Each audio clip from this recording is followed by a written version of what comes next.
What's up, everyone? Welcome to the Real Sports Science Podcast. My name's David, PhD student at Loughborough University. And I'm Matt, head strength and conditioning coach within rugby. David, what are we doing here? Yeah, good question, Matt. Well, we started this podcast to share the highs and the lows of our journey as we start careers as sports science practitioners. That's right, and we are excited for all of you to be side by side with us through all the mud, sweat, and unpaid volunteer placements. Yeah, Matt, that sounds personal. But hey, it's not just us. We've got some amazing guests that come onto the podcast as well. We'll be getting their perspective and learning from their experiences to help us grow in our developing careers and in our current roles. Yeah, that's right. So hey, if that's up your alley or you just want to come and learn alongside us, we'd love to have you come along. So whether for the first time or not, welcome to the RSF podcast. Let's go.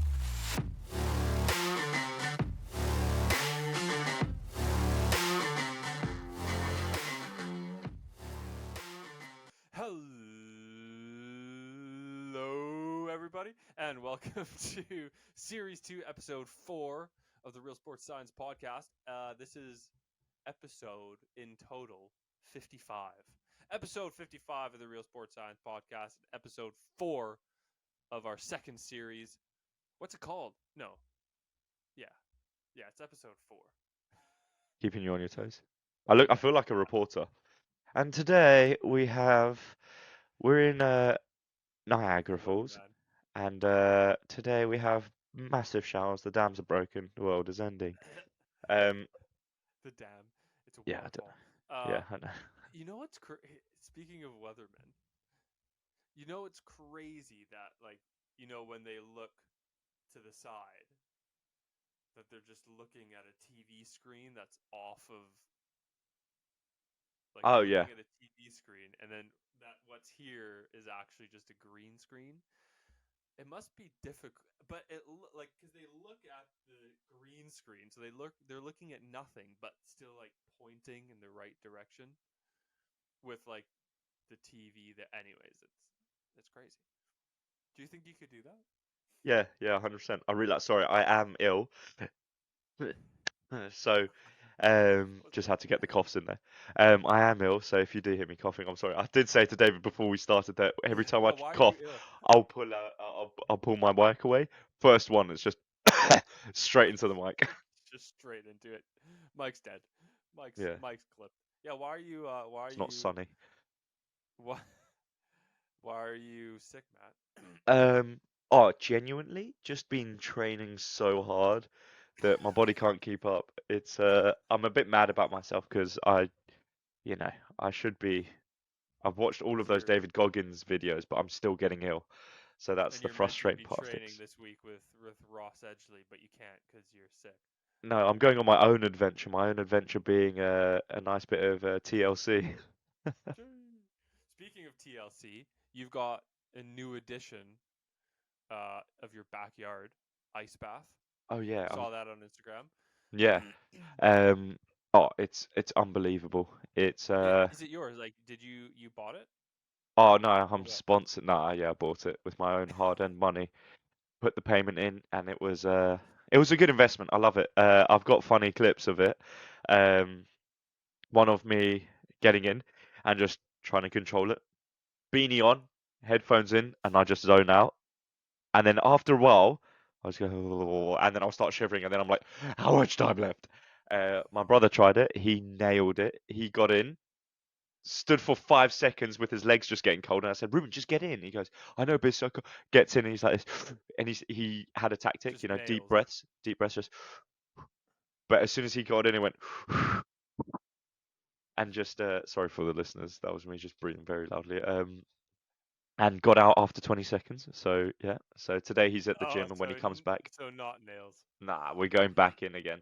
20 And seconds. How hopefully cold was it? How cold did you do it? 4 degrees. Are you doing scientific ice baths, or are you going for the psychological, just get it as cold as possible? 4 degrees it was, and just whatever temperature is at. That's Um, ridiculous.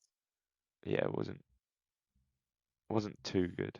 10 degrees is where it's at because you don't die. Yeah. You can actually stay in it. So yeah, ice baths Be- are going well. And yeah, I'll So try are not to you sound doing so it? nasally. Yeah. Are you doing it every night or like what's the scoop?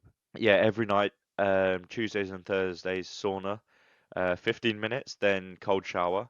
Like there's a thing you pull, and then it showers cold for like, just to get cooled off, and then go back in another 10 minutes, then cold shower, and then another 10 minutes. Me and this one of the boys at Tunbridge Julians, Luca Petrozzi does it with me, and me and him just in there. We cook, and honestly, we did speak about starting a podcast because the amount of cack and stupidity we talk in there, because that's what everyone does, hey. But yeah, no, we just cook in there. And to be fair, by the way, if you ever do a sauna, don't do this. I was like, okay, just finished my gym. Oh, I forgot to take my vitamins. So vitamins, what else? Omega, bang, done. I went, oh, and my creatine, dry scoop, wash it back with the water with my essential amino acids, bang. Um, and then straight after that, oh crap, I still haven't had my protein shake. Quick, knock it back, Holy bro. smokes. I was in the sauna like this. They just get, and he was like, Matt, jeez. I was like, bro, I'm dying. I've got a headache. And I just went, no, that's the That's worst I've ever felt. hilarious. Um, Oh my goodness. but yeah. Are you are you a vitamin in the morning guy usually and you just forgot so you did in the evening or what? Oh no, no, no. Or is I'm a type of guy that has a big lunch at Tunbridge where the food is plentiful and the food is nutritious. So I have it after that when I'm sat in the office at one, just after rolling eating around? after eating all that food, and then I have the minerals. That's actually sick that you do get food. It's just like one thing that you don't need to think about. Oh, but hey, you do. Because when that chocolate sponge cake comes around with chocolate custard, and you're sitting there like, I've got goals done. Already had four Yeah. chocolate cakes. I finish it, just pass it on to the person next to me. Sorry, I did ask for one earlier, but is it okay? Yeah, okay, thank you. Um, and then just knock it back. And then you know what? You are toasty and warm when you're coaching like this. All about that layer of insulation for the winter. 100%. Hibernation. 100%. We already finished our series on wintering. True. You took And that a little bit too talking serious. about goal setting, right on this topic. So wintering, I failed that. Top goal setting, I've also failed that because eat a balanced diet, very subjective. Uh, well, I needed to balance it with four chocolate sponge cake because this morning I skipped breakfast. No, so David, how do you think my meditation's gone? So I think you've basically, been. You every mean your butt naked meditation? yeah, my perineum or something like that, Perineum something like that. But no, butthole sunning. so 11 out of 11 is what I'm looking I'm gonna for. say that's been a big fat zero since we last talked. I did, yeah, zero, zero. So I still have not meditated. But silence is scary. Um, can't be alone with my own thoughts. So yeah, zero. Nice little bottom row there, as you can see. Yeah, let's see. Just face For fake anyone who content. hasn't listened to the first episode of Series 1, we talked about our Yeah. goals this year. And Matt's got this calendar where he has his like daily goals and he ticks off either orange, yellow, no, red, yellow, or green every day to like if he did it or didn't do it, right? Yeah, yeah. Sorry. Oh, dog, nice. Yeah, Um, so that's what we're talking about. and yeah, So no the meditation. meditation not so well. How's Eight everything else going eight though? hours of sleep, lekker. Make bed. I mean that one's easy, isn't it? uh, tidy clothes. Oh, skip Yeah, that because your twice mom this does it week. still. Yeah, I know. Ti- Um, drink 3 liters of water. That's easy, especially before a sauna. And after a sauna, obviously. Where's I read 10 pages, mate. I read Do knowledge. you? What book are you reading right now? 12 rules. 12 rules for life by Jordan Peterson. Oh, so not like romance fiction. No, no, no, no, no, no, no, no. What's Yeah, actually, do you want 12 to hear my Rules for books? Life?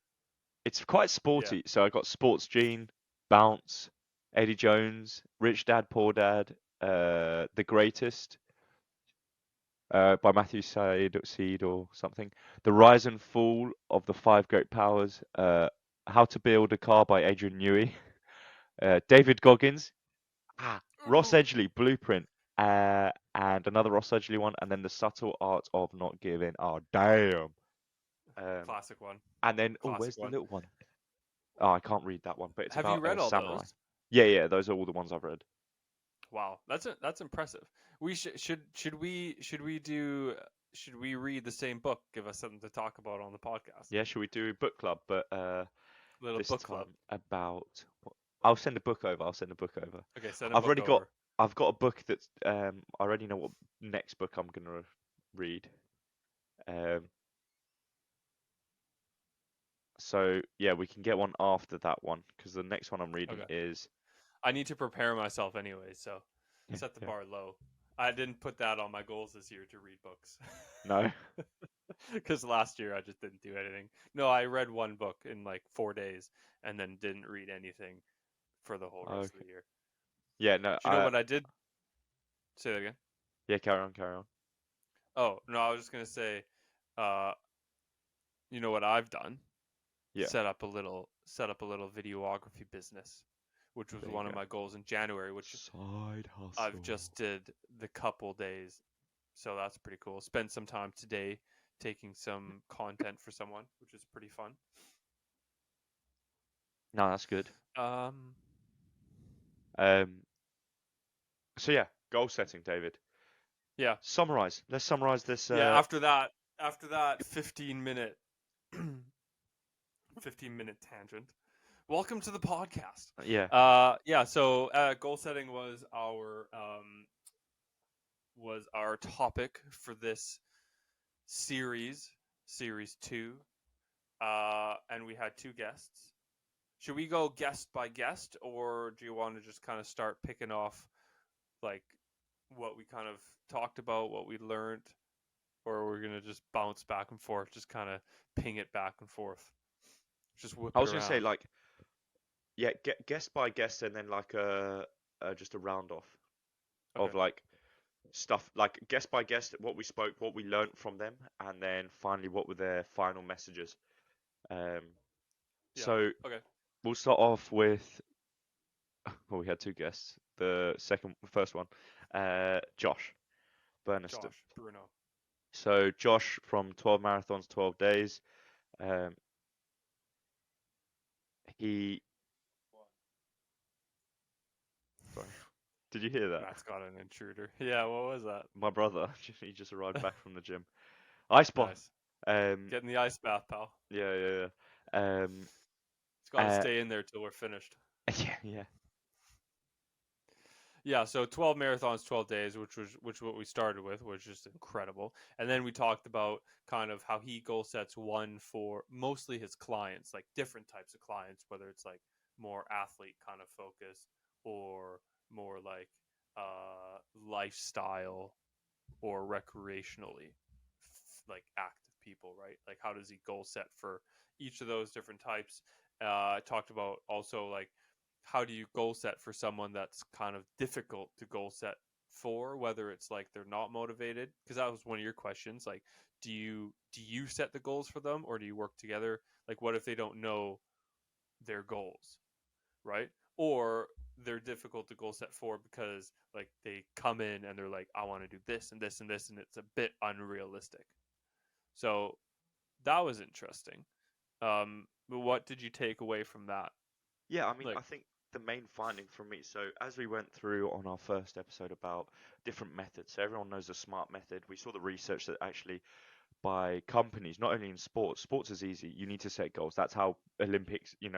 That's how people become champions by setting goals. But in the corporate world, in the business world, we also found that it is extremely important for the managers or line managers for the employees to highlight ways they can benefit and what goals to reach and targets to reach. So goal setting happens around the world. Ways to do it, smart way, SMART. So I knew that Josh, as a PT, would have that locked down. Like he would know. But what I was interested in was what happens when things go wrong. What happens when you reach a goal, and especially, I won't, I wouldn't label this sort of area as fragile, but sort of getting into gym, building a routine, and getting knocked off the rails of that routine is Yeah. quite a fragile experience because I'm sure we've Yeah. done it where we've tried to stick our mind onto something and we're so close to making it a habit and then we break and then you Yeah. don't do it until the start of next week or you push it back for something else. He's like, oh, fine, okay, I'll get back on it, and then you sort of feel guilty and go off the rails. So it was interesting to see how he keeps his clients responsible for their actions, as well as how he keeps them, how that he says like, if you do go off the rails or we don't reach that target, then we just make it even more realistic and we cut it back and we try and make it smaller, or how he combats Yeah. those certain areas. Yeah. I thought it was interesting that he really stays away from like time scales, like specific. And I wonder how he does that because part of SMART goals is measurable or like having a time level on it, right? So you're not just like, I'm going to do this thing eventually, right? But it was interesting that he like kind of steered away from putting, and maybe it was like more like too direct time scales on it. Like, I'm going to do this by February 13th midday. You know what I mean?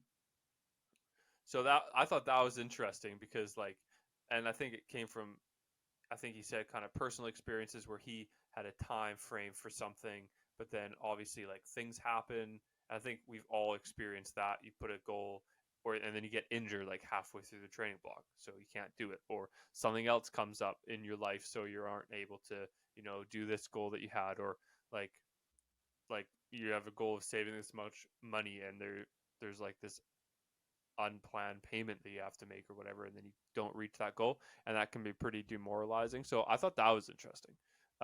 I guess it's just finding the balance between like having it too vague and too strict. I suppose it's kind of what you're saying, what isn't it? Like being able to kind of be flexible with it.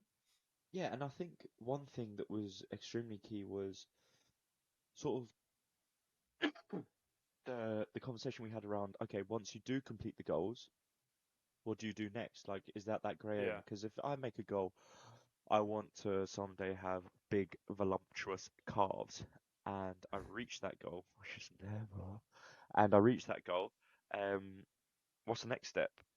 Do you know what I yeah, mean? Like, yeah. what's the next step? And it's that grey area where it's like, okay, do I stop or do I just train for maintenance for the rest of my life? Mm, Um, so it is just also understanding, okay, once you get that goal, what's next? Well, you got to make another goal. Obviously that sounds obvious, eh? But it's like a goal that now you've learned from, you can achieve that.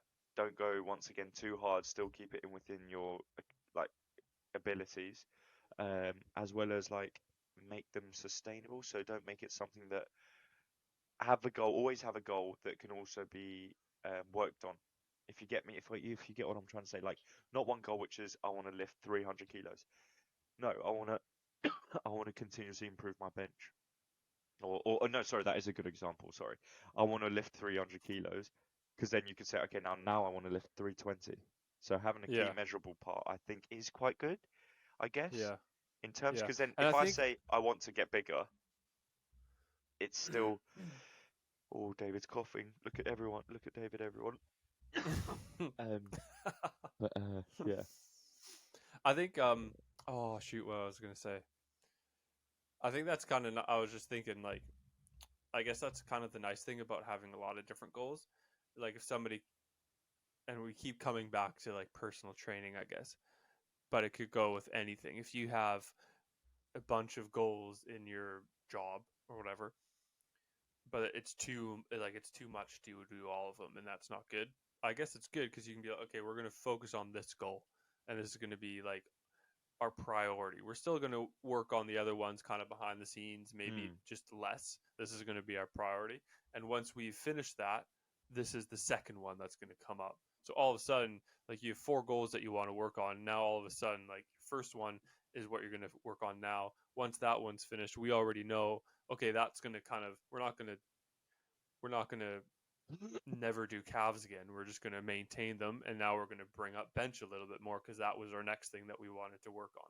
yeah, And that way, actually, like you've got endless goals, because you can't work on everything all at the same time.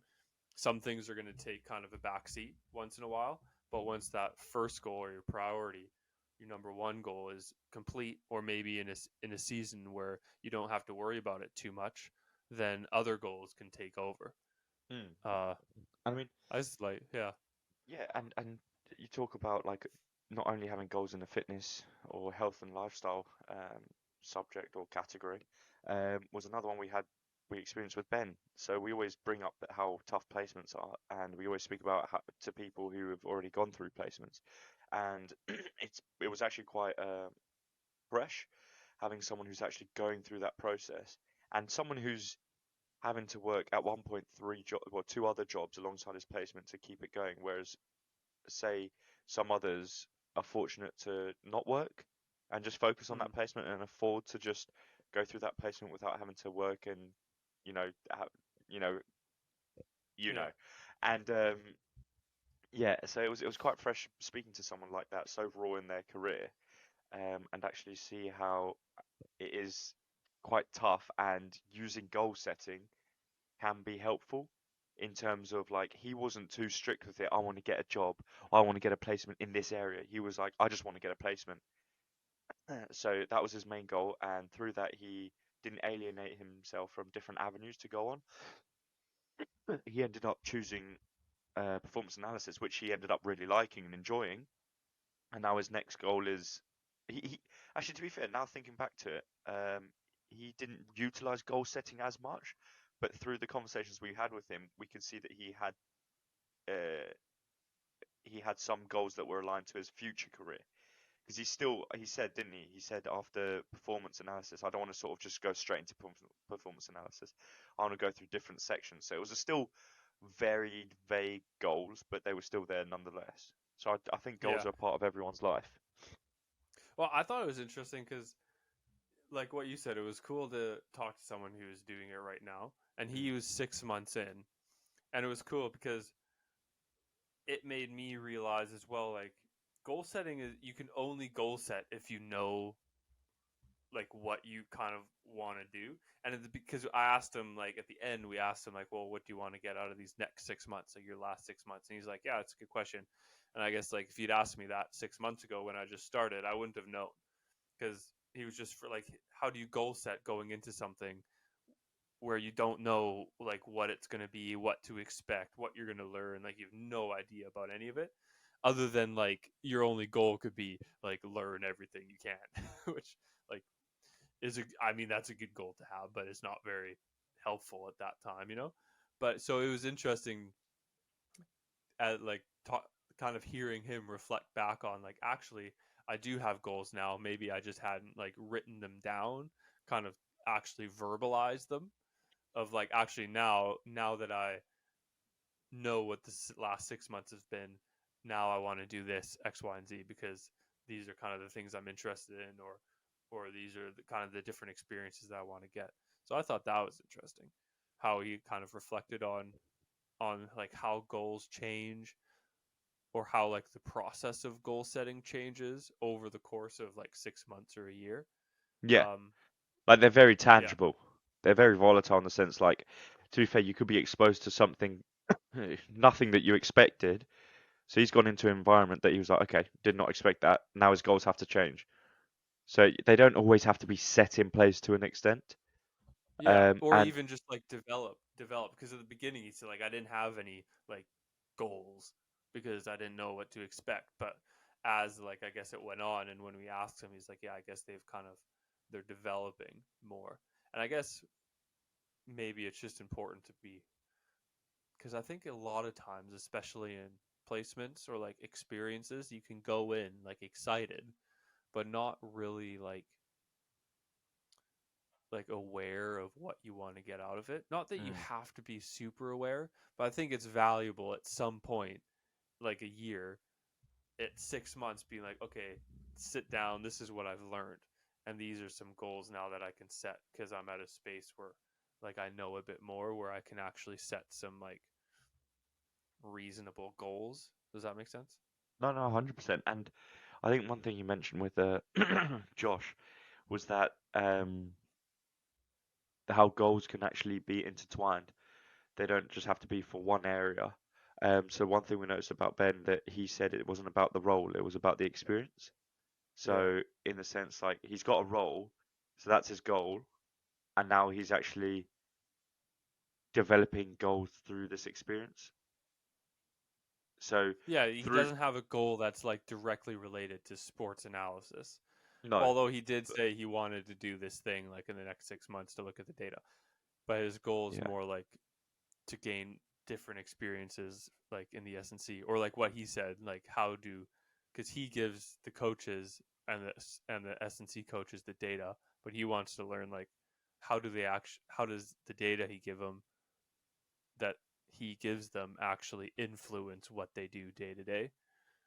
and through so So yeah, that's and through that, that was my sort of main take home with Ben was that actually through an experience that he had, he created a short-term goal through that. So he yeah, experienced, oh, like, oh, I need to speak to S&C coaches more, or actually I need to reach out to this area more and find out why they use that data through that yeah, experience. So goals aren't, when we say short-term, we don't mean like 3 months, 3 weeks, or we mean like 2 days, 3 days, or a task for that day. That's a goal. yeah, If you write little tasks or something on a notepad on your to-do list, for example, that's still a goal to achieve. And even yeah. ticking those little things off can spur you to sort of continue to go for longer. Yeah, I agree. I agree. It's so interesting because whenever like we talk about goal setting, we immediately go like, oh, like what are our top 5 goals? What are like the big things that we want to tick off? And often it's so daunting, but actually, like, how good does it feel when you get up, when you go into work, whatever, and you write down like these are my to-do list for today, and it's like a bunch of small tasks and you do them all, like you feel phenomenal. Or you do a couple of them and you're on a roll and you're like, yeah, now I got like a bigger one to do that like feeds into this bigger goal I have. You're just kind of more motivated to do it, aren't you? Because you've like already accomplished Oh yeah, no, like a thousand one, percent. two, three. Yeah, yeah. I, I thought I found it really interesting, as well, because we were talking with Ben about like feeling pigeonholed because now he has experience in data analytics. Now he's going to like get another job in data analytics, and that's going to like form his whole career kind of, right? And it made me like think of, and I spoke quickly about like about my masters and how that wasn't to do with anything that I really wanted to do. Yeah. And actually then I got another job that was exactly related to that masters, and I only got because I had that experience. So that's kind of it was just interesting to like reflect back on my own, like, I guess, career progression over the last 3 years, where actually like at the beginning of your career here, yeah, what's more important at the beginning of your career? Getting an experience that's directly related to exactly what you want to do, or getting like more experience in a broader range that are kind of related. What do you think? Yeah, I I guess it mean, depends, but yeah. for us, I think it's actually it could be just as, if not more valuable, getting experiences in other areas that are related to what you want to do, possibly, but not that exact thing. Yeah, no, I think. oh yeah, no, 1,000%. I agree with that in the sense that, to be fair, I'm a bit half-half because I am at a stage where I do know what I want to do. Like, I don't want to, as an S&C coach, I do have to sort of understand the physio side to an extent, but do I need to? I do have an interest in the performance analysis side, but will that in the terms like, oh, I just find it interesting, not in terms of like, oh, I might need to know this if in case I want to do a crossover, because I'm Yeah. at that stage where I do know what I want to do because I Yeah. do have them. I wonder So if I've, it it just depends on where you're at, because like, oh yeah, yeah, no, like I'm 100%. not gonna I'm not gonna go get some like go into a data analytics role because that might help me in the future, because I'm a bit more, I guess, like on doing my PhD. But in my undergrad, that would have been unbelievable, kind of like Oh where yeah, he is now. yeah, no, 100%. Talking's great for this cough, by the way. Yeah, I Um, can. and yeah, no, I get from that standpoint. And to be fair, it being like completely transparent, I guess 3 years from now, if I did delve a bit more into the physio side of things, would that make me a better S&C coach? Yes. Hmm. So sort of, I guess you're never ending to have goals in different areas Hmm. in terms of Yeah, I like guess not so. just your career. Sorry, Yeah. in terms of just career and in terms of just S&C, no, I still have goals that would expose me to different sort of experiences that could Yeah. lean Or like, into what if you got a job after this one in like a physio clinic doing like more yeah, like program building for people that are going to physio. Like yeah, that's not really what you want to do, but actually that might be super valuable for some reason in the because future. some Yeah, true. some big shot rugby coach is going to come in, you're going to treat him and he's going to be like, Yeah. actually we have a job. And to We be can fair, do it like for you. if I wanna, so after being head S&C, the next thing is head of performance, which covers sort of the medical, the nutrition side of things. So Yeah, yeah, true. it Yeah. it would benefit that. So and there And you if go, you goal know, like setting. if you already work with physios, you know what they need, you know kind of like the key areas where problems happen or how they work, then that's just going to help you in a performance role, isn't it? Like as like head of performance, I mean. Yeah. And also, I think like the more people you work with, the better you get at communicating with different types of people. And the higher you go, the more your job is communicating, isn't it? Like once you become a manager or like the director of performance or whatever, like all you do is you need to communicate well with people. And if you've never had to learn that in your different roles, you're probably not going to be very good, Yeah, yeah. I think. That's too bad everything I've got. That's everything What? I've got Nice. in terms of Yeah. like what I've Yeah, drawn. that's Yeah. everything I got as well. That was a nice little four-parter There you go. Nice to short and sweet. yeah, Nice summary. yeah, short and sweet. Another series done. Another series done. Another one coming up. So February is going to look a little different. You're going away. Also, we got some exciting stuff planned for March. So we don't want to do too much in Feb. Yeah, I'd say March is So the big one. so March is the big one. So make sure, yeah. I mean, hopefully we'll be able to tease some stuff for that coming up in the next few weeks as we get things rolling. We're gonna have one episode that's just gonna be like a research episode. I think that will kind of go deep into a topic that we haven't decided yet.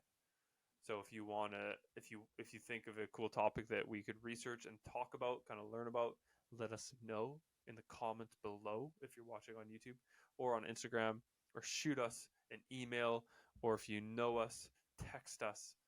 Let us know. Yeah, because we're gonna have that, and then obviously in March we're gonna hit it hard David, with a really exciting series. a little What? teaser for March. Am I am I gonna see you finally? Has it been a long Are you, time? it has been. Oh, Are we doing something in person? Maybe. oh, oh, Yeah. oh, Don't tease me like that, Matt. oh. If it Is doesn't it gonna happen, be I'm gonna a be very sad. a close encounters at ice bath maybe? Has been discussed. I have some Has budgie been smugglers discussed. for you. I have some budgie smugglers for you. You're not. I'm. No one's allowed to wear those if both of us are getting in that ice bath. Fine, one of us can wear it then. All right. uh, Well, yeah. signing out. This has been the RSS podcast. We're out.